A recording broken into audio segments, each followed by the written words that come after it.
After stillborn, my wife and I had a lot of conversations about things that we were experiencing as parents to try and get an idea for another film to make. And the idea for Z came after my son's first day of kindergarten. This was the first time as parents that we were letting our kid go out and experience the world by himself for the first time. So it was this weird feeling of just like letting go and allowing someone else to teach him for once. And when he started to come home with new ideas and drawings and things that we as parents weren't in control of anymore, it led us down a rabbit hole of talking about like, well, what if he brought home something terrible for us? Something that could tear our family apart. And that's when Z was born. My wife and I wrote the first draft of the script, and then after that, Colin Minahan teamed up with me, and we went through it and rewrote the script. And the first draft had a lot of the things like Z being Beth's imaginary friend, and it had a lot of the core ideas there, but what it was missing was the why Z wanted Beth back. What was it about their relationship as kids that made it so important that he get her back? And Colin and I spent a lot of time talking about it, just trying to figure out what exactly this thing wanted from this girl and what would have happened in that dark period where she no longer remembered him. And we ended up deciding that the two of them, when they were younger, made a promise that they would always be together. Z says when I'm older, he'll find me, and we'll get married, and we'll have lots of babies. When you write an indie film that is about a young boy and his imaginary friend, it's always really scary to wonder who's going to be able to play that role. I mean, half of this film is resting on this little kid's shoulders, and you know, kids are challenging. And so when we were starting to cast that, we were really nervous about who we might find. We posted a listing on Facebook just to see if we could find someone. And literally 30 minutes after the post, we got an email from Jett's mother. She sent us his headshot, she sent us his resume, and we were just kind of looking at this kid like, who is this guy? He's been in, you know, big films, he's been in all these different things, and one of the biggest things that we thought might be a problem for the film was casting this kid. I mean, that's unheard of. The very first person that reaches out for you is the person that you end up casting. And so early on in pre-production, we already knew that we had our kid.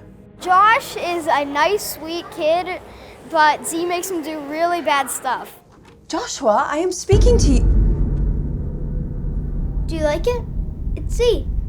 I'm a friend of Z because I'm lonely. I don't have many friends, I think. He just walked into my life and said if he wants to be my friend. I must have gotten an email from my agent that just said, okay, this came across my desk and there's some talk that they would like to know if you would read for this. We had a Skype meeting and I watched a little bit of his previous film and it scared the heck out of me. I left after the first jump scare. I really saw something in the script that I knew I could do some interesting things with and that would challenge me as an actor, and that's how I ended up on board. My name is Sara Canning and I play Aunt Jenna, which is funny because I also played Aunt Jenna in The Vampire Diaries. Jenna is the younger sister of Beth, and she kind of comes into the story when we see that their mother has passed away, and we get a sense that they didn't have like a Norman Rockwell type childhood, but you get a real sense through her character, I think, that there's some skeletons in this family's closet. Since Z is a monster movie, we knew we had to cast someone really interesting to play Z. We talked to a bunch of people in Calgary and we ended up connecting with a guy named Luke Moore. He was a friend of a friend and he fit a lot of what we were looking for. We wanted someone tall and thin and that could do a lot of interesting things with his body, just because we weren't exactly sure how we were going to put him to use. We just knew that we needed something interesting to film. We met up with him and he started sending us all these photos of really kind of creepy things that he was able to do, and we got really excited. I mean, the whole idea of a kid and his imaginary friend is you want it to be scary, but you don't want it to be too scary that a kid might be too scared to play with it. So it was very difficult to figure out what we wanted Z to look like. We knew that we wanted to sort of feature a big smile on his face so that you could potentially see it through a child's eyes, like this thing is big and friendly because it's got this smile. But when you're looking at it through the eyes of a parent, you know, it becomes really terrifying. Z was a 20-day shoot in Calgary, and we shot the first half of it out in Pritis, which is about a 45-minute drive to and from set. And the first half of the shoot, the first 10 days, were all overnight. So we'd start at 6 p.m., go until 6 a.m. Jett, what time is it right now? 2:30. 2:30 in the morning? Yes. And you're still on set? Yes. That's always a very difficult way to start a film. working 2 straight weeks of nights is something I will never forget. When you're working on a creepy show, it's not necessarily creepy while you're doing it because you're a filmmaker. There's crew everywhere and lights and all the stuff, and you're not immersed in it the same way as you would be when you're watching it. But it would feel creepy sometimes, certainly when I would come home at 6 o'clock in the morning to a dark apartment. It's not a genre that I knew well as an actor, and that was something that Brandon kind of walked me through a lot in terms, we would have this thing where I would say, I don't understand why she would do that, and he would just say, genre. Come on, genre, here we go.